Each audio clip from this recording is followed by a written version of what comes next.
All right, great. I think we're going to get started. My name is Jeff Bagg. I'm a senior planner with the BSC Group. We're a planning firm out of Worcester. We've been hired to help the town go through this process. I'm here with Adam and Aksa from our group. Stephanie and Wayne are here with the planning department. And then we have quite a few folks who are residents of Easton, and they're volunteering their time on the Master Plan Update Committee. So we're really happy to have everyone here. Just a couple of really basic logistics. I'm holding a microphone. It's not for the room, it's for the video for people at home. There are restrooms in the back, and we have some water and some light refreshments here for people who are in the room. But really sincerely thank everyone for coming out. We know it's really hot out, and everyone's busy. So we want to kind of go through this evening.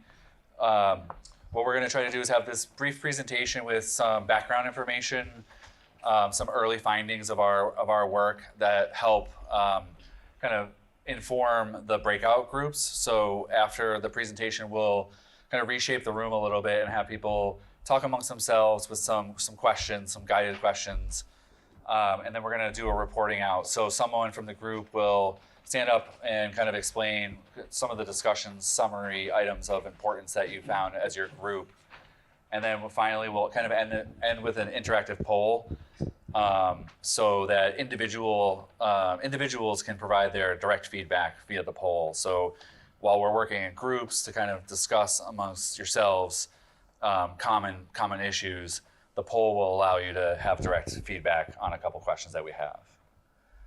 The goals for the community meeting are pretty simple, but we're really trying to raise awareness about the master plan. What is it? What are we updating? And what does this do for the town? Introduce some key issues and trends.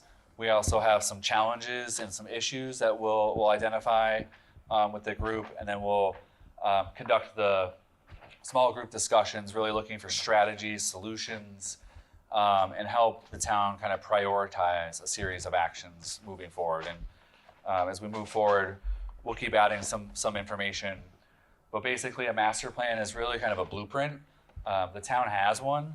It's from 2014, and it's very thorough. You know, it's quite literally hundreds of pages long. It's very comprehensive in what it covered from 2014. And our task is really to try to update it.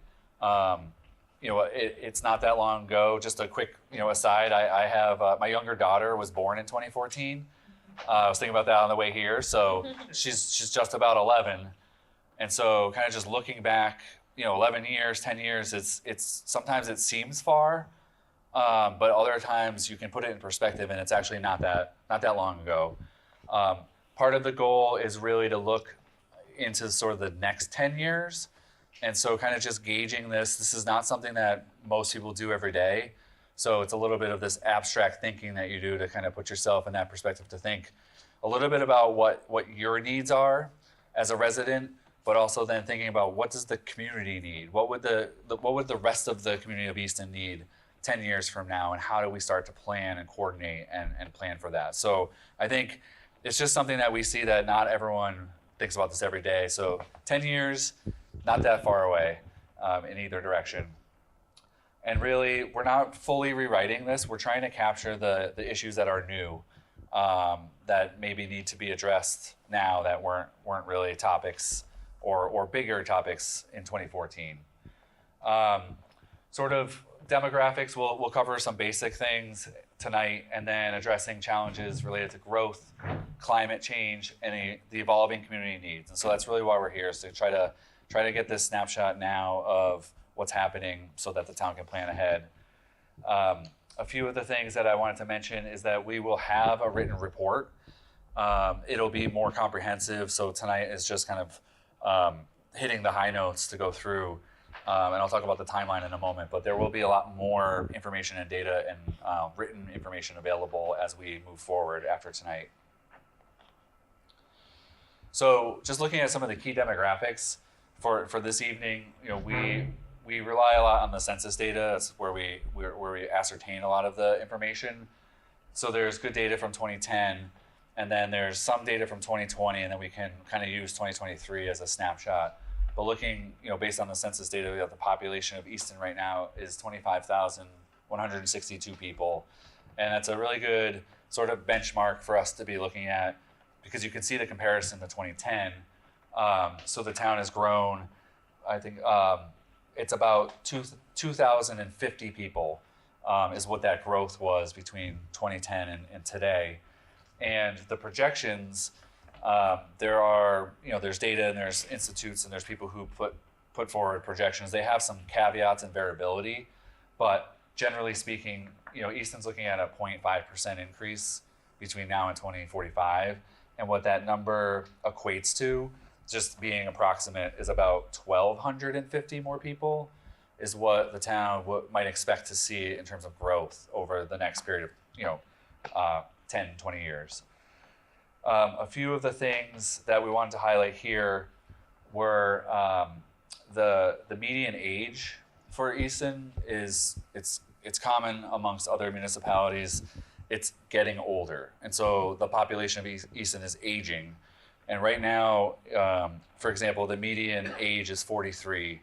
And what we start to see is the projection to 2050 would be that the median age goes up to 47. And that doesn't seem like a big increase, but it just shows that the trajectory of the people in Easton are growing older. And what we're seeing is that the age group that's going to grow the most is between 60 and 75. And that has some impacts to the way land use happens and the way that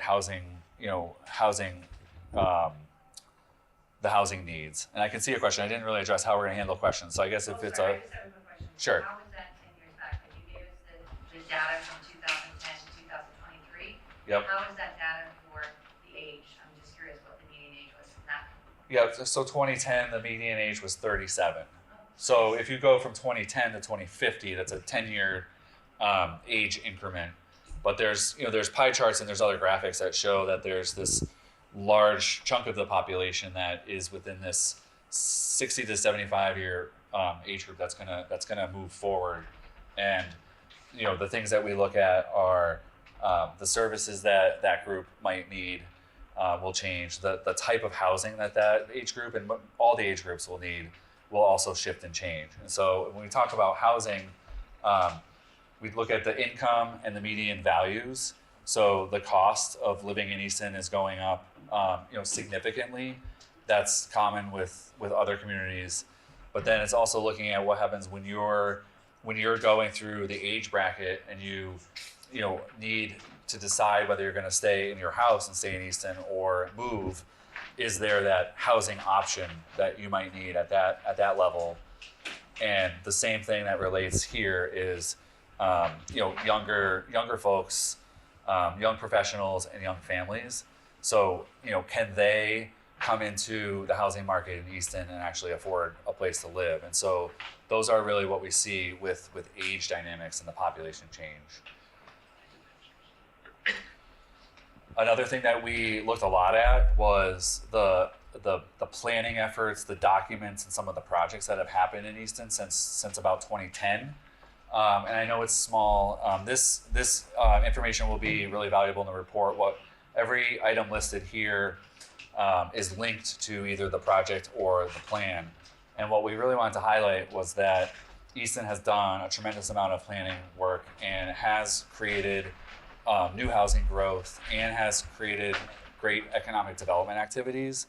And when you start to map it out, so this shows 2010 on the left side, and there's obviously things before that, but there was the start of the sewer district discussions and creating areas that are supported by municipal sewer service started in 2010, and it started to take shape over the past 10 years to actually result in projects, which was the goal.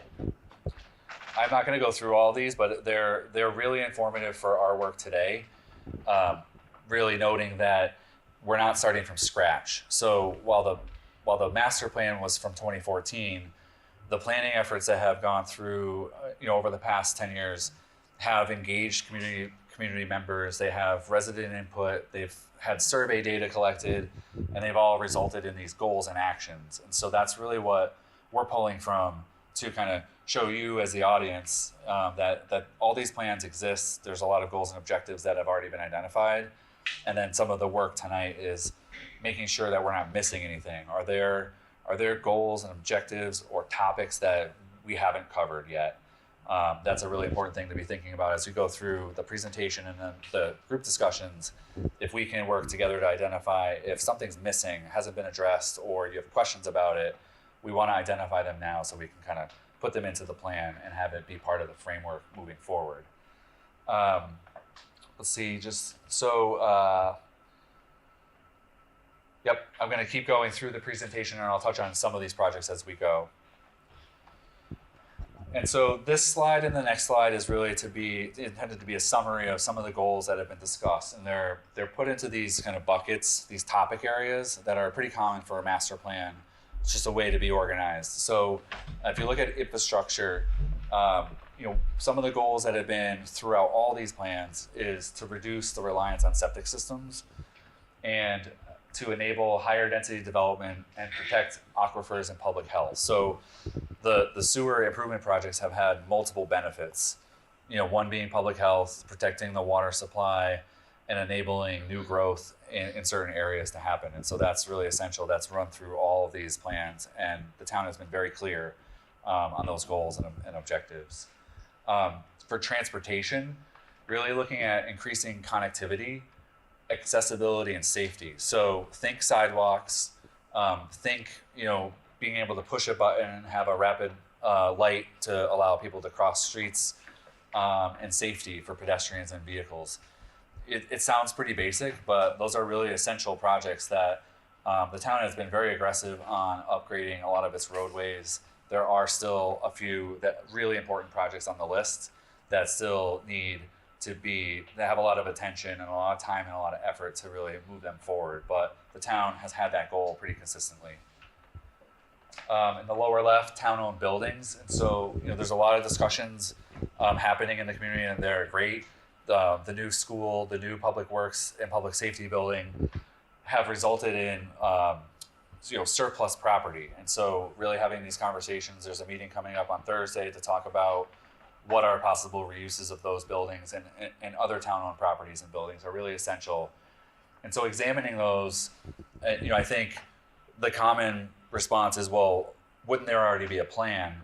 And it really just doesn't work that way. So, the new project has come to fruition, and now it really is time for the community to look at these resources and talk about what is the highest and best use, and also what's realistic. And I think those are conversations that will happen not tonight necessarily, but soon. The meeting is on Thursday night to talk about the DPW, the police, fire, and the water sewer buildings. And those will become surplus with your new building. And then looking at affordable and diverse housing, statewide, there's a program, and it's kind of an initiative. It's a requirement that towns try to produce 10% of their housing stock as affordable. The town's been very successful at that, but it's not something where you have a project that is completed and you're done. It's kind of an always evolving conversation to try to meet those goals. There's a housing production plan, which is really the key document for that discussion. And then really supporting mixed income and multi-generational housing. So it's not technically affordable, as we say, with a capital A, but these other options to make dwelling units, housing units for people, and have it be attainable, financially attainable for people. And so kind of this mixed income, the multi-generational, it's a really big thing with ADUs, accessory dwelling units, and these other ways to allow people to come and live in Easton at an affordable way, at least attainable.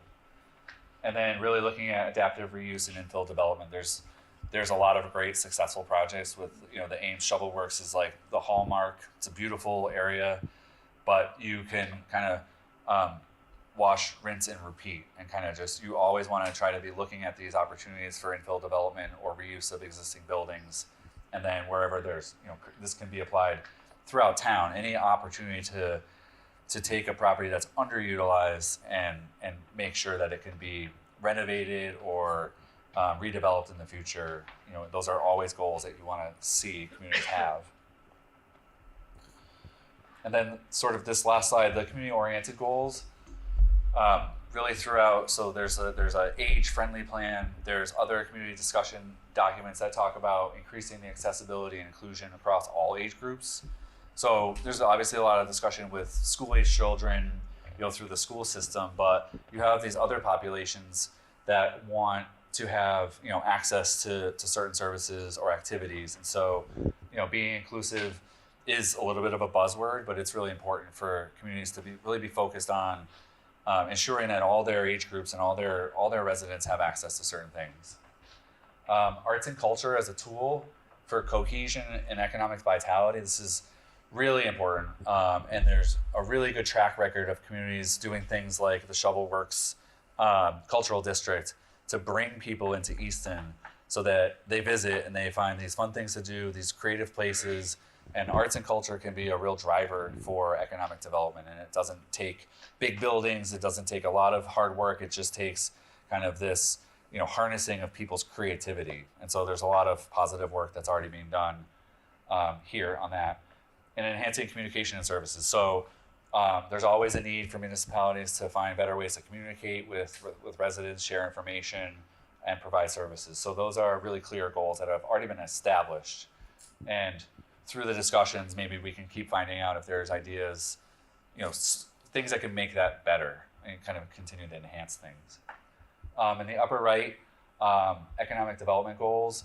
So really, diversification. So trying to diversify the types of businesses that are in Easton is well documented, and I'll touch on it in a minute. Streamlining the permitting process for new businesses to either come to Easton or grow. It's really essential. It's something that you hear over and over again, and we heard it as we talked to stakeholders in the community that's sounds kind of minor, but it actually is very impactful and positive. It's an easy way to positively impact new businesses. And then all of that kind of enhances the tax base and job creation. It's going to be a really important conversation for the community moving forward, ways to increase the generation of revenue for the town. Civic engagement and transparent government goals, really looking at, it's tiresome for people, but it is really the best way to have these discussions, these forums, and these community engagement sessions, and get people to come to have these dialogues. So working hard on continuing to do this and reaching people that may not come out to meetings very often, and really trying to get them to the table to talk. Really looking at detailed budgetary transparency and oversight. So it's a big topic of conversation. We have to look at ways that can be improved and make sure that people are engaged at the right time in some of these discussions. And then using digital platforms. Not everyone uses digital technology, but there's a lot of opportunity that's kind of untapped. There's still a potential to reach people that way. And then on the right-hand side, so environmental sustainability and resilience. So those are two terms that I'll talk about in a few minutes. There are also these words that have different meanings for different people, but they're really important. So, and some of this is reducing carbon emissions. It may not be important to everybody, but it is this topic of conversation that's important to a lot of people, as something that you can either do as a resident or you can do as a municipality. And the conversations at least have to happen and figure out what's really a priority for the community. Climate change is really, if you think in terms of the change in temperature, the change in fluctuation of temperature, and then the number of storms and the type of storms and the amount of rain that we're forecasted to see are real things that municipalities are talking about and preparing for, because it's at that level, it's undeniable that something is changing, and municipalities have to be talking about what to do. And so those goals are embedded in a lot of these discussions. Protecting natural resources is very common. There's an open space and recreation plan. It's a very detailed document that lays out all the town's goals.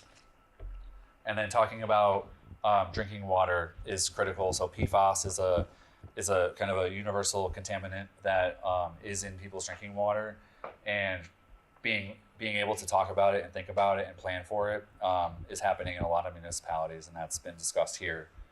And then really trying to balance development with conservation and recreational opportunities. And so that's an ongoing discussion that every community is having, really.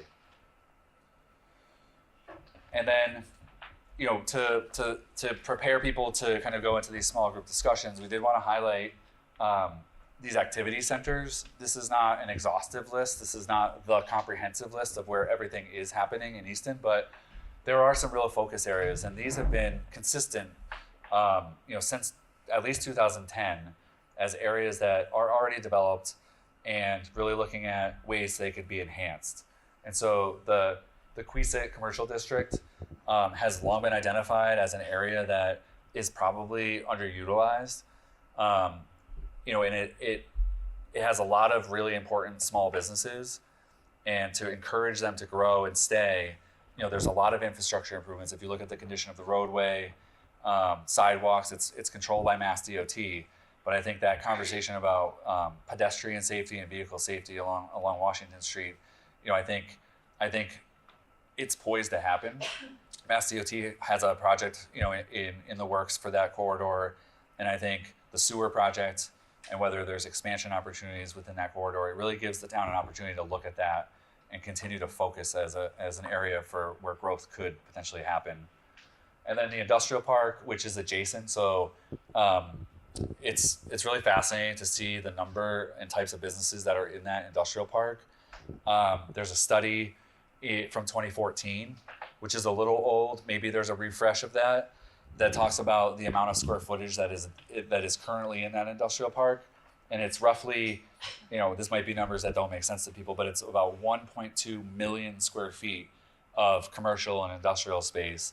And this study revealed that there could be up to 2.5 to 3.5 million square feet in that area if either buildings were repurposed, added on top, added stories, or made bigger, changing the parking requirements. So because nowadays parking, you don't need a giant parking lot to serve high precision manufacturing. And so really looking at the opportunities in the industrial park, including sewer, it's an area that if sewered might open up these opportunities for this new growth.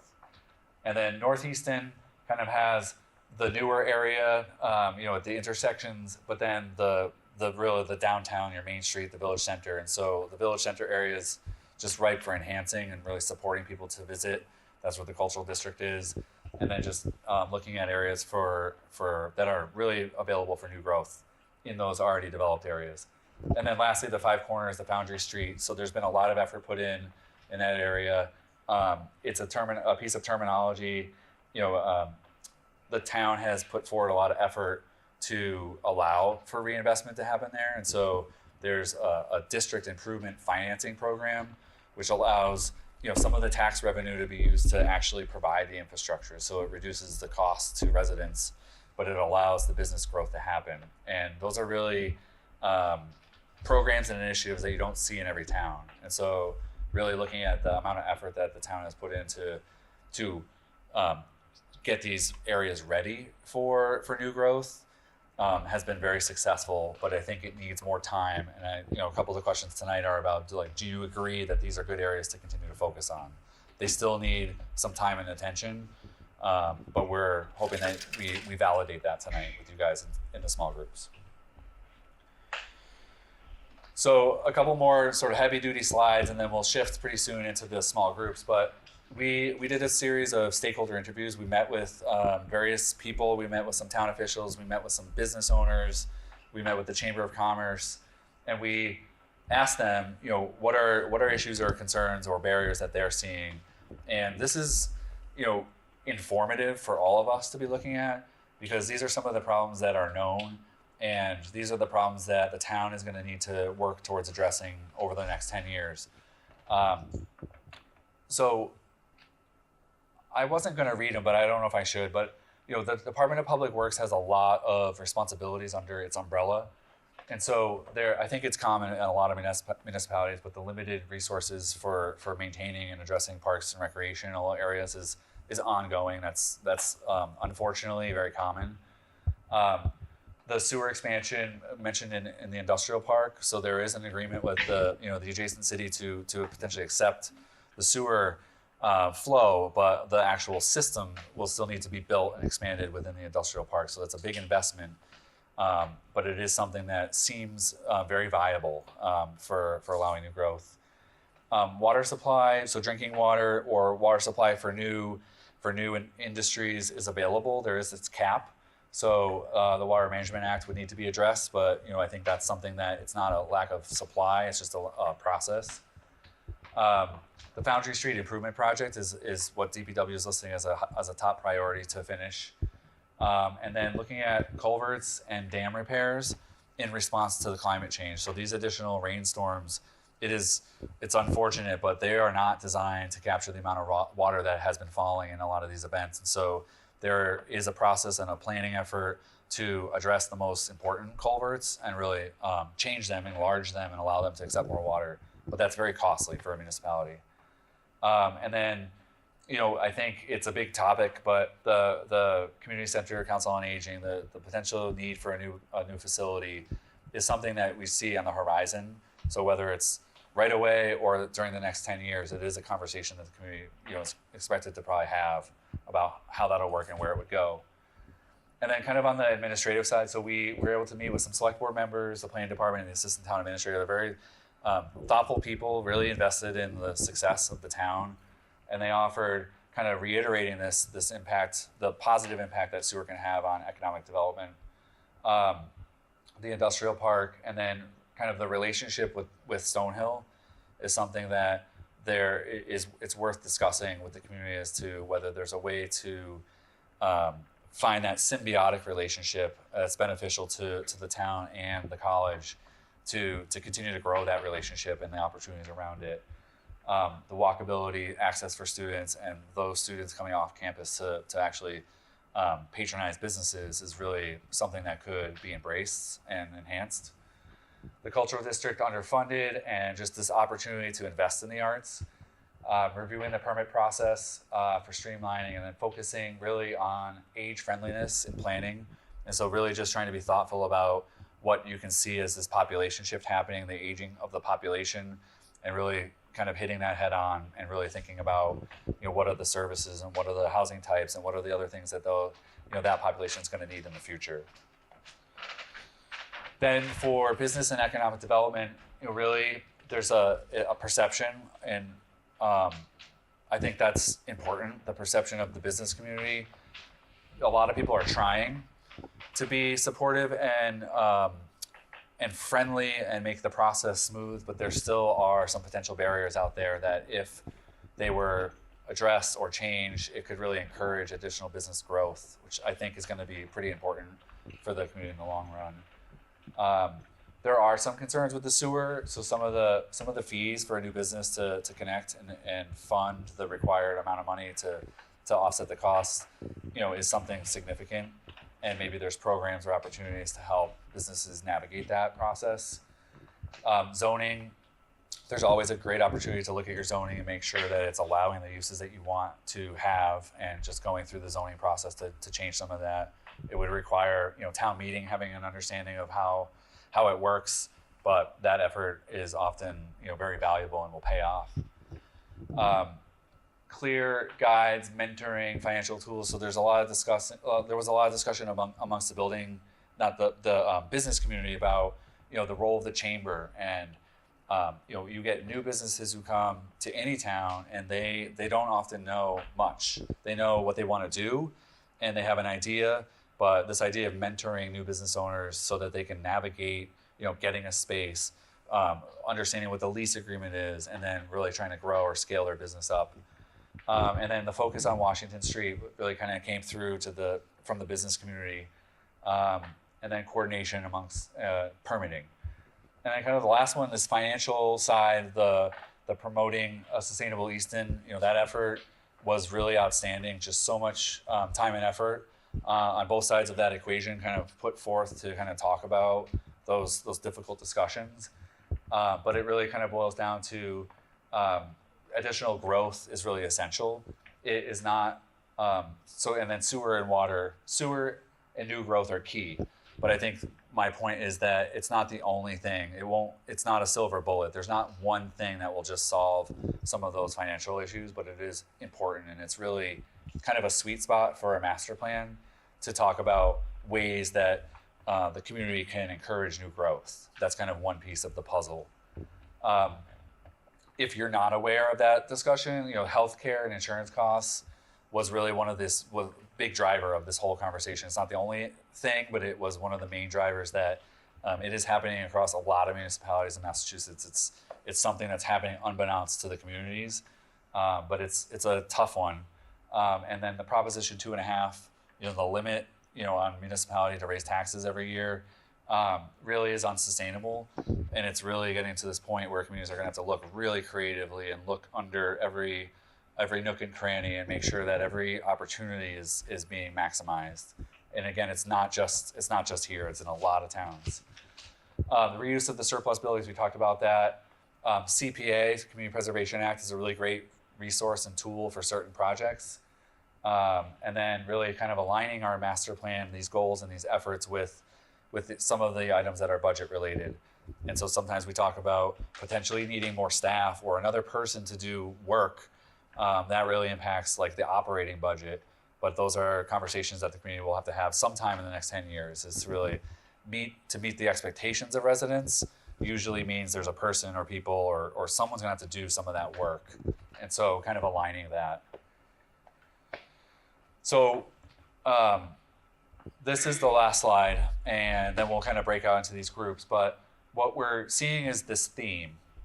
And the word is sustainability. And I tried to break it down here so that it's not just a buzzword that doesn't make any sense for people. But I looked at these topical areas these are the core topics along the left, and trying to start to define what sustainability might mean in each of those kind of topical areas. So for financial, as part of this PACE program and discussion, there's a community compact out there, which really talks about focusing on land use, infrastructure, and then trying to reduce the impact to seniors, veterans, and residents with disabilities. There's some fiscal responsibility elements to that compact as well, but that is the idea of sustainability, really just be careful and mindful to look at the way the budgets interact with the town's goals and try to make it sustainable. So something that can repeat itself year after year. That's the idea. We have a little bit more time with our project to flesh this out and kind of articulate what that means, but we did want to preview it tonight that's financial sustainability is really important, a pillar. And then housing, housing sustainability really is looking at kind of the diversity of housing that the town has. So a lot of the housing is existing, and there are some opportunities for people to move from one type of housing unit to another, but really to make it sustainable in the long run, that's one of the reasons why we talk about, any town needing more housing is so that a young professional can move into that next level of housing, and then that the older individual maybe has a larger house on a 2-acre lot and they want to downsize, and creating that space for that individual to move, it's going to require building more housing. There's just not enough housing stock in the right areas and the right locations and the right type. So when we talk about the need for more housing, it's kind of that diversity. It includes affordable housing, but it includes these market rate housing units as well. And then economic development, kind of sustainability, is really looking at streamline the permitting process and really looking hard at revitalizing your existing commercial zones. And really, I think, maximizing the industrial park and then supporting local businesses. So businesses are similar to housing, where a lot of times they start small and they want to grow. So they want to incubate and they want to move, they want to stay in Easton, but making sure that space is available or the opportunity is available for them, and they have mentoring and really kind of nurturing the business community. They need help too. A lot of people like to say, they don't need help because they're making a profit, but they contribute to the vibrancy of your town. And to make it sustainable, they need help. They need a variety of different ways for help. Last two, climate. Really, climate resilience. Hazard mitigation is the elements of storm and weather and these impacts. And then reducing carbon emissions. And then kind of the conservation of critical habitat. They're a little different, but they're all things that the town is going to be talking about. You'll hear about a climate action plan. And if you want to engage in the ways that the town is really going to, because the Commonwealth has goals that they're asking municipalities to meet in the next 20 years.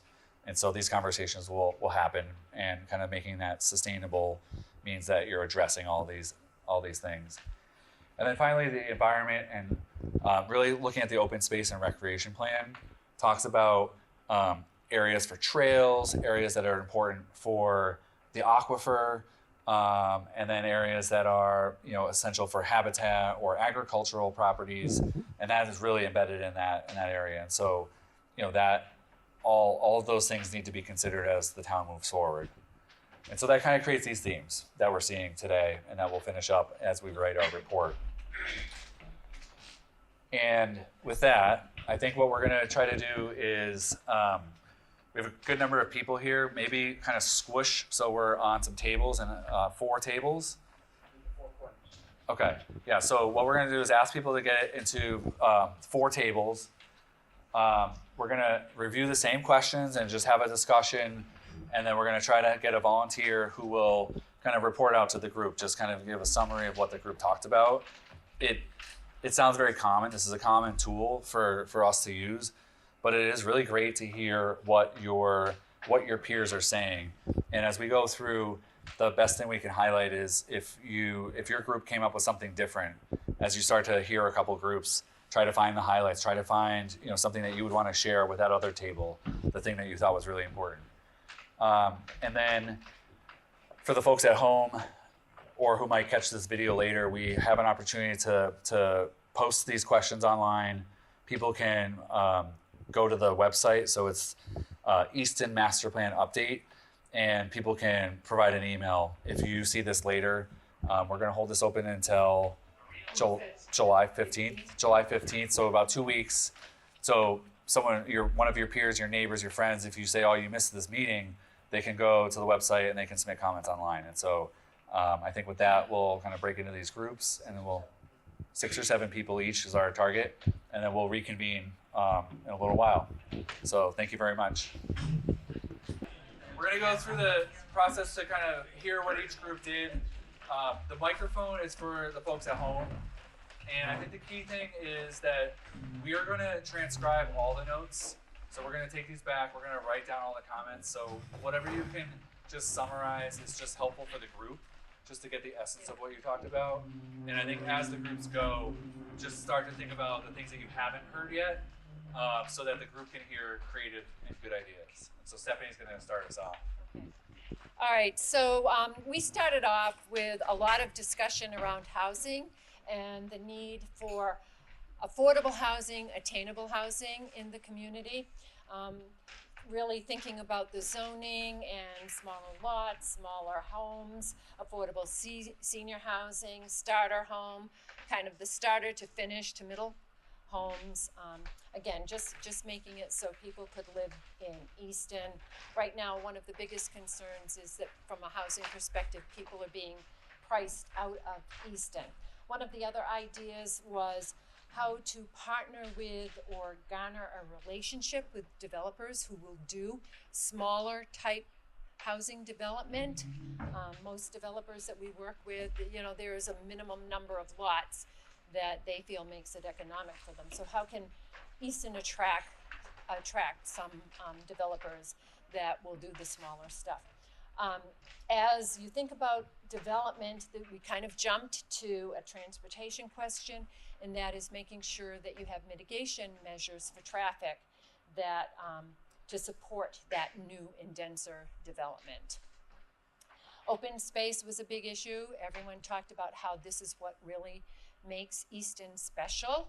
It is really one of the reasons I wanted to work in Easton almost 20 years ago, because you had all done such a great job of preserving your open space.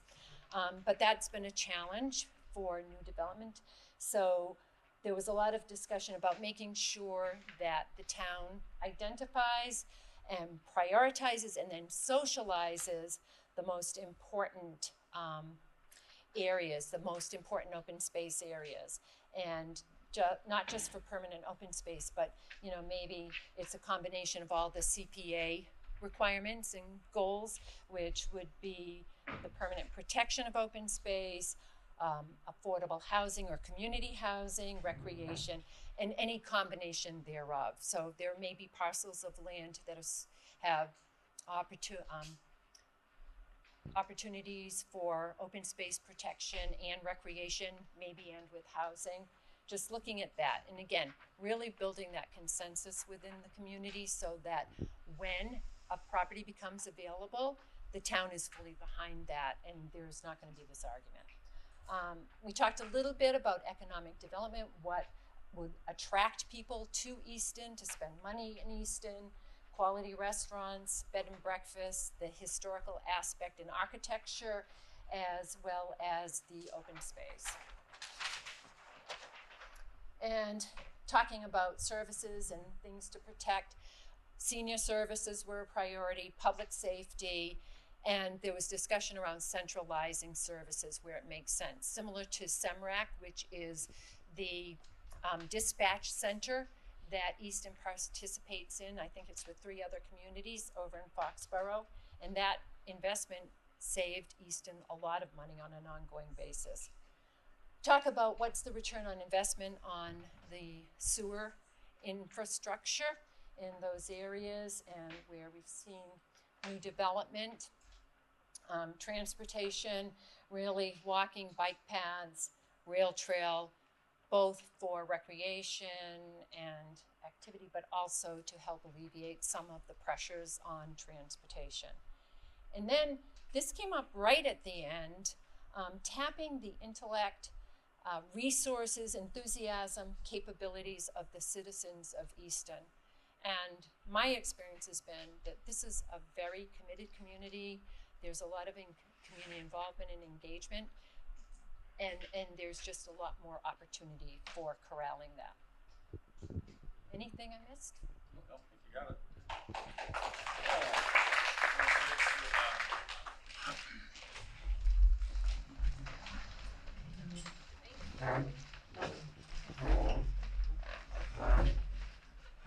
Forgive me, I'm a little nervous. Okay, so we touched, let's see, just going down the list on infrastructure and sewer. I would say one overarching theme that our group had was we want a lot of improvements to the town, but we're also sensitive to the fact that a lot of people in the town are tapped out in terms of finances and resources and things like that. So how could we get increased revenue into the town from business, attracting businesses? And so one thought was, prioritizing the sewer expansion into the industrial park area, so then you can, the square footage can be doubled because we're not relying on septic systems. But the thought, we had a lot of questions around who actually pays for that. In my experience, because I went through sewer expansion, it was the residents themselves who lived on the street who had to pay, along with grants and things like that, to help defray the cost. But a lot of it was borne by the people directly. So how would that work if businesses, in the business area? But there's a lot of opportunity to target that growth, so then it's not all from the residential pockets on our backs. And so,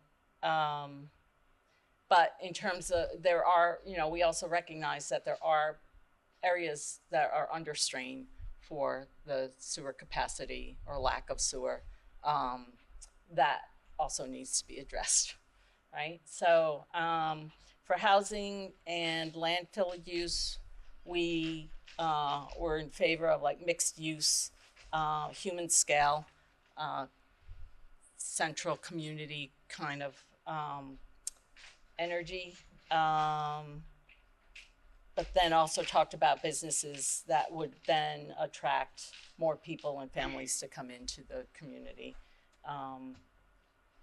Multi-general housing, not just multi-generation housing, yeah. So, and senior housing options and things like that. For transportation, of the three options, sidewalks, traffic calming, and public transit, that was the order that we kind of reorganized in terms of priority. And then we're introduced to the idea of a instead of public transportation, maybe a rideshare option. So then, we don't have to build out a whole network of public transportation, but there are ways of addressing getting around town if you don't have a car that is, kind of grassroots, kind of easy to obtain. For open space and climate and what's this one? Resiliency. Priority we thought was preparing the infrastructure for the frequent storms and drought. Is that what that says? Yeah.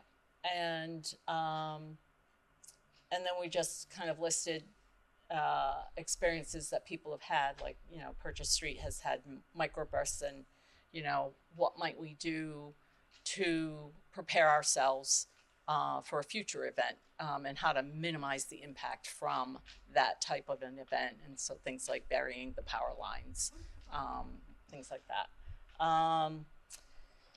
For climate,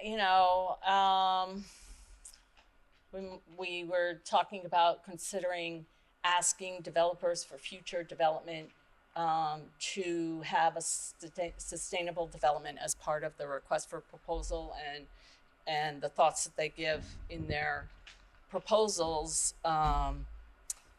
feed into a point system. And the more resilient and forward-thinking, green thinking a service, a business might be, or a developer might be, it might garner more favor for approval for their project, but not to necessarily exclude businesses, that aren't interested in that. But it's just kind of a way to encourage people to think about future development in comparison to traditional development. And right now, the future green development is, when you compare the two, the green development is more expensive. But if more communities are utilizing this in the future, then I would think that the cost of that development might go down, because more manufacturing and cost savings would come in, because it becomes the new conventional way of doing things.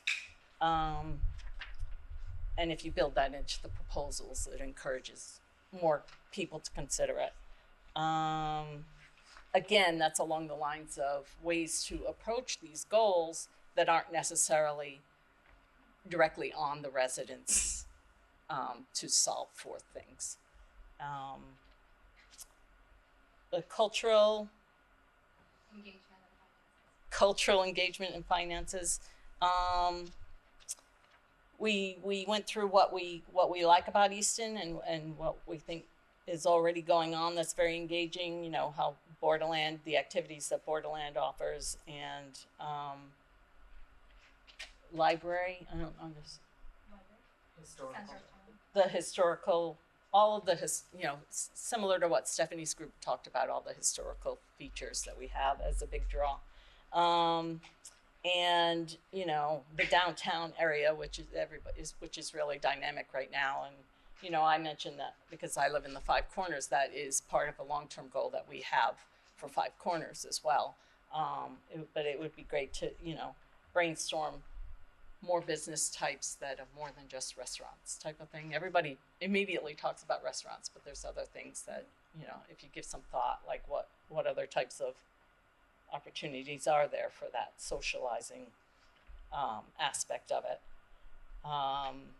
More metered parking as a way to build revenue.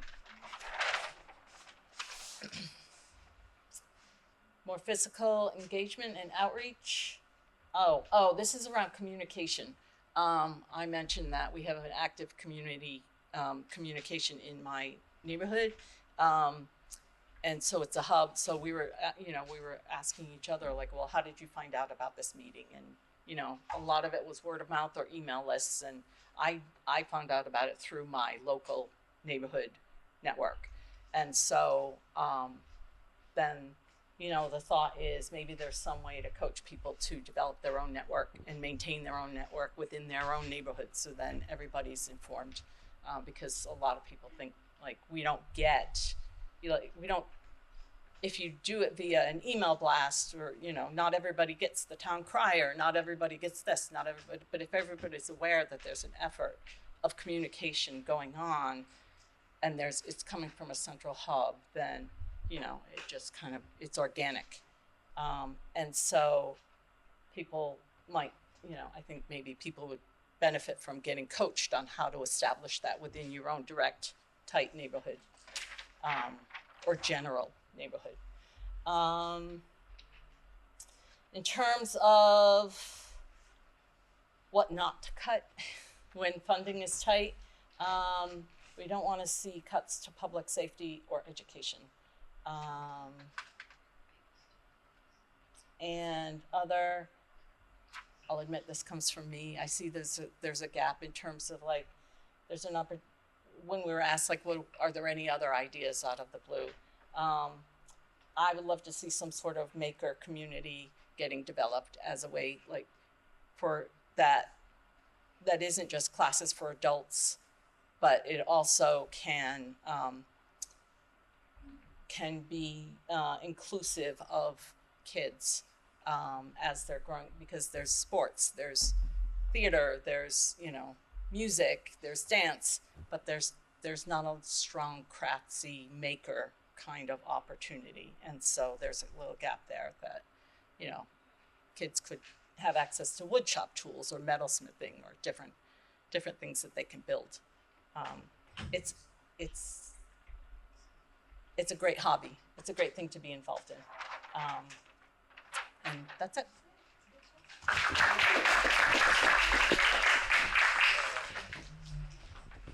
Thank you, Mary. That was great. Thanks. Adam, you're going to do last, okay? Great. It's really fascinating. You guys were really deep in your discussions, though. It's really great to hear kind of as a balance. Right off the bat, when we first started, it started off with the town needs more funding to support services, and someone said they moved here because of the beauty. So those were just right off the top. We had a lot of agreement on the sewer, the investment and the value of investing in the sewer system has a lot of potential benefits. So there was good support about that. Loving the open space that the town has, but acknowledging that, you know, there needs to be some kind of revenue growth to support it, to maintain it, and in order to have it, there are some costs associated with it. And so just to be mindful of that moving forward. Really, activity areas and focusing on areas that are already developed was good consensus. There was a lot of agreement on that. Really looking at the need and the desire to attract new, different types of businesses. So like a Whole Foods was thrown out there, but just any kind of diversifying of the businesses that want to come to Easton was a quick topic of discussion. And then we talked about the industrial park a little bit. And in some areas, it applies to also the commercial areas, sort of this finding a happy medium between kind of what does development look like and making sure that people feel encouraged to come and invest in Easton. So there's a fine line there of having potential design guidelines, but making sure that it's still clear and fast and supportive for businesses to come. And then we talked, there was a couple ideas here about sort of re-envisioning the industrial park, whether now or in the future, something like Legacy Place, or a place that has a mix of housing in certain areas, and then the idea of a hotel kind of in that vicinity or in relationship to the college. And then we talked about housing quite a bit, and some of the themes were really about cost, associated with cost, but the ability for people to downsize is really limited, and that has that ripple effect for people trying to get into Easton. First-time home buyers, the cost is so high to get in right now, and it's not just unique to Easton, but it is a big problem. There's no one solution, but we did talk about one thing would be like accessory dwelling units. We did talk about mixed use, because that's commercial, commercial on the first floor with housing above, and maybe like the Washington Street, corridor is really good for that. Underutilized and has that future ability to change over time. We did have some concerns about people on fixed income, and keeping them in town, and how do you kind of navigate those challenging issues moving forward. And then we did talk about school enrollment a little bit, and just sort of the issues due to a lack of certain type of housing. And one of the impacts of that is changing school enrollment. And so most communities don't really want to see a big reduction in school enrollment because the cost per pupil goes up. It makes the school budget process even more unsustainable. So there's some impacts there due to a lack of certain types of housing. We talked about walkability, sidewalks, and we had a couple of specific areas that were mentioned. The Central Street sidewalk was successful, making downtown walkable, and as well as other commercial areas.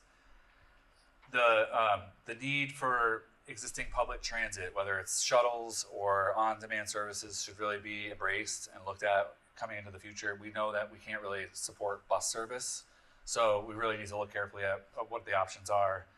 And then the town has a document called the Complete Streets Plan, and one of the recommendations is to open it back up, re-look through it, because it really itemizes all the sidewalks, crosswalks, intersections, and it's really a comprehensive document that if you're worried about sidewalk safety or intersections, that's the place to go. And maybe it needs a revamp, re-looking at the priorities. Safe routes to schools was really important. And then we had kind of out of left field here, the idea of like a train, bringing the train back. If we're thinking outside of the box in the long run, connecting to these adjacent communities with that kind of rail service. If that's not an option, think about rails to trails and other smaller scale options. With open space and balancing new growth with open space, one of the things was maybe bringing the requirement for open space into new developments and really making sure that they don't cut off areas that might be important for connections for wildlife or people. Real sensitive to the areas in the outlying areas, these residential areas, being careful what gets developed and what gets preserved. There's a lot of the important features in Easton are because of that beauty. So just finding the balance there, activating open spaces and really making sure that people are going to them, they're aware of them. Governor's aims came up and trying to make it more active like Borderland or some of the other areas. Quickly switching to renewables, there's a good idea of like using power lines in that area underneath power lines to potentially put solar panels. It's kind of a unique idea. And a little bit of concern about retrofitting older buildings. So this idea of renovating buildings or making them green, like some of the older buildings, there has to be a balance, whether it's worth it in the long run. And there's some tough conversations about that coming. And then, oh boy. Okay. Then really reusing buildings. So the center school came up a couple times. It's a discussion about what is the future use of that building. Maybe it's a council on aging. And really looking at the long-term benefit of electrification versus the current needs of the town. And that's going to be a kind of a hard conversation to figure out where does that priority lie. But really essential to that kind of green, this climate resiliency things is the need for grant funds to support larger investments. And then the things that people really like about Easton, like lake water, gathering for residents and visitors. There was a lot of discussion about concerts and bringing people together and just allowing people to engage, especially in this world where you have so many phones and people are at home, like bringing people out and really trying to allow that engagement. So arts and cultural activities. We talked a little bit about the arts and culture programming and how it's a part-time position, and maybe in the future that's a full-time position for the town to really sort of create all that activity. And then for cuts, it's kind of the theme will be no cuts to public safety, but not cutting, maintenance of open space. The town's worked so hard to get all that open space, and then to cut the maintenance of that seems like that was not a priority on our table. And being really sensitive to education, teachers, and especially like the arts, so arts and music.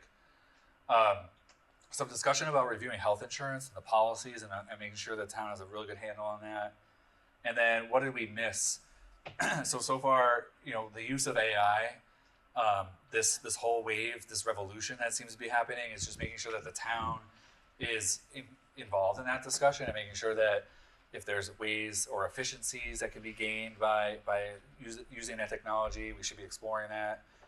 Coffee shop in the historical building. We love the brewery, love the historic buildings, and we love Borderland. So those were things that we didn't really cover specifically. But I think with that, hopefully that covers our group. But thanks again.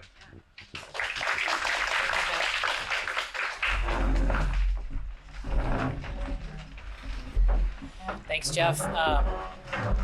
Group number 4 here, last group, so we'll try to put it in 4th gear to keep things moving along. So we started off and had a good discussion about the sewer expansion. We were definitely on both sides of the coin on this one.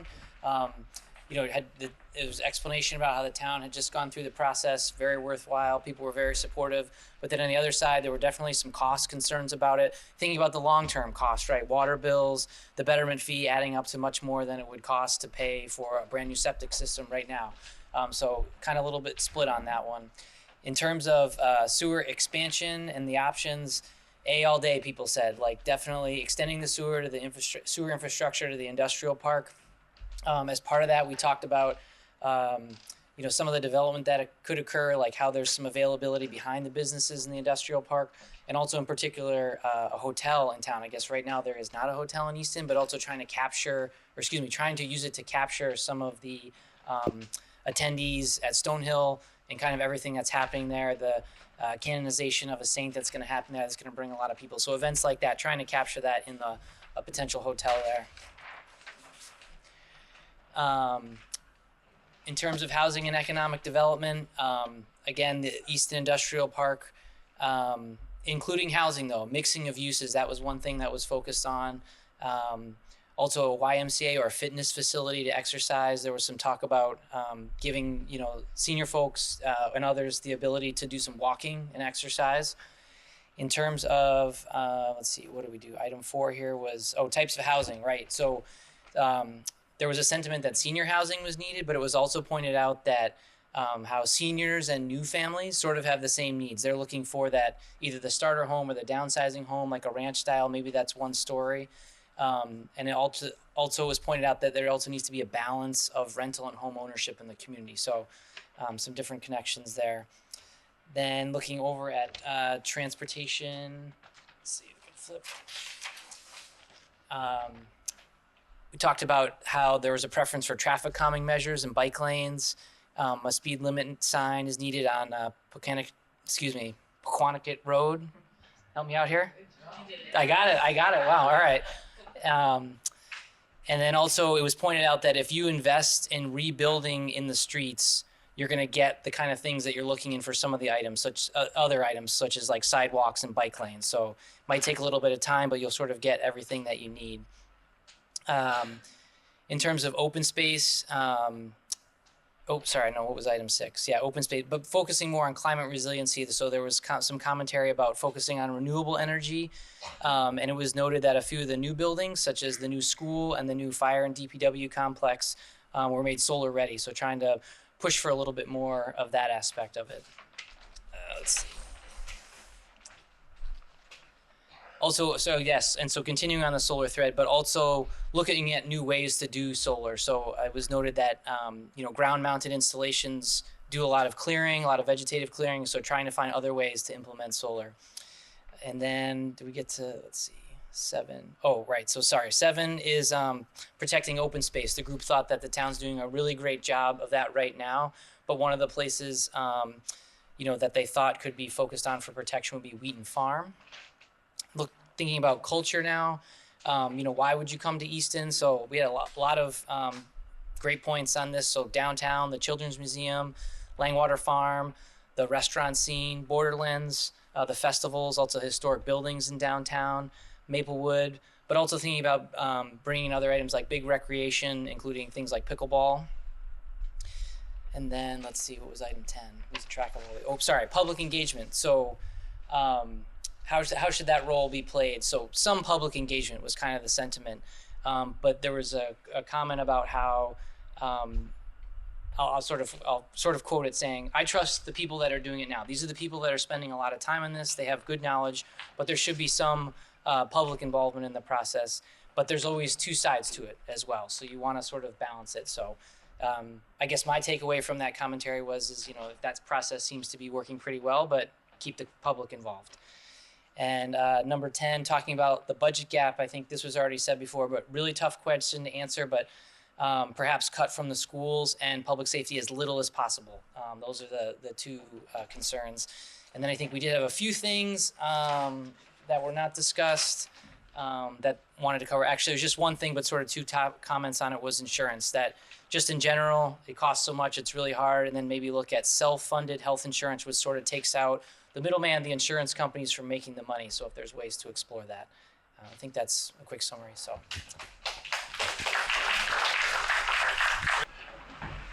So our follow-up to this is if you have put your email address down tonight, you'll get an email on the next steps. If you know someone who didn't make it tonight, we're going to post information on the town's website, including this video and the questions. Excuse me, and you'll have until July 15th to answer them. And then the plan is to put out a draft of the master plan document in August. And so there'll be an opportunity for people to review that and provide comments if we miss something at that point. And then there'll be a presentation to the select board, which will be kind of the presentation of all the findings and the update for the town. So I think with that, really appreciate all you guys spending your evening with us. We'll be here for a little bit if you have any questions, but thank you so much. So that's it.